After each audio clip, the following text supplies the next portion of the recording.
જામનગરમાં એબીવીપી દ્વારા ભાવનગરમાં એનએસયુઆઈના પ્રમુખ દ્વારા સાયબર ફ્રોડના ગુનામાં સંડોવાયેલા હોવાથી પુતળા દહન તારી વિરોધ પ્રદર્શન કરવામાં આવ્યું હતું.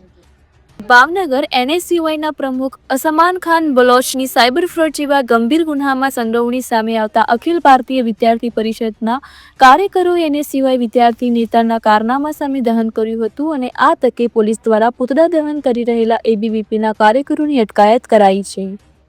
નમસ્તે,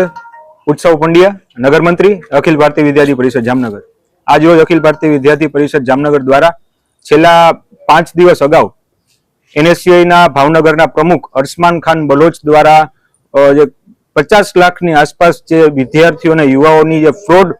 સાયબર છેતરપિંડી કરવામાં આવી હતી એને લઈ આજે વિરોધ પ્રદર્શન કર્યું છે અને અરસમાન ખાન બલોચ સહિત એનએસયુઆઈનું પુતળા દહન કરી વિરોધ પ્રદર્શન કર્યું છે, જેથી કરી અને આવનારા સમયમાં કેમ્પસોની અંદર જ્યારે એનએસયુઆઈના કાર્યકર્તાઓ જ્યારે પ્રવેશ કરે એ વિદ્યાર્થીઓને ધ્યાનમાં આવે કે કઈ રીતના પ્રવૃત્તિઓ એનએસયુઆઈએ હાલ સુધીમાં કરી છે.